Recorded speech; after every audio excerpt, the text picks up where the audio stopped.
התנועה חרתה על דגלה את שמירת החיים כערך עליון. לשם כך אנחנו מפיצים נהלים, תדרוכים ועוד. בסרטון הזה נתמקד ב10 הדברים החשובים ביותר. מעל הכל, מוטלת עלינו החובה החוקית, הערכית והמוסרית לשמירת חיי חניכינו, ועלינו לעשות את המרב במקסימום האהבה. אנחנו חייבים לבצע תכנון מדוקדק של כל פעילות, להעמיק בפרטים, ללמוד מקרים ותגובות, גם בשגרה וגם בחירום. חשוב להגדיר תפקידים וסמכויות, לחלק גבולות גזרה ותחומי אחריות. כל ממלא תפקיד צריך להכיר את תפקידו היטב.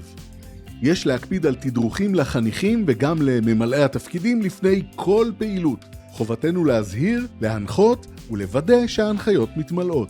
לפני היציאה לפעילות, חובה לעבור תחקיר ממונה, ולאחריו לתקן את הפערים ככל שנדרש. מטריצת ניהול הסיכונים, זוכרים? יש לנו חובה לשקול האם נכון לקיים פעילות או אולי לבטל. יש לקיים סקר בטיחות וביטחון, בסניף, בבית, במועדון, בקן, בחצר, באוטובוס, במסלול, בחניון ובמחנה.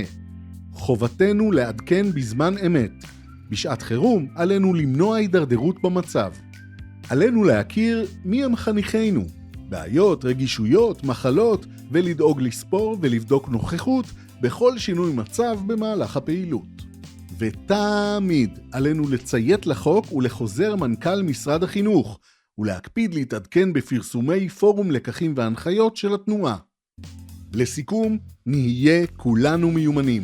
נדאג להשתפר, להשתלם, ללמוד מטעויות ולהפיק לקחים. שמרו על עצמכם ונתראה בסרטון הבא. כל המידע המפורט והמעודכן ממתין לכם באתר חריש לחיים.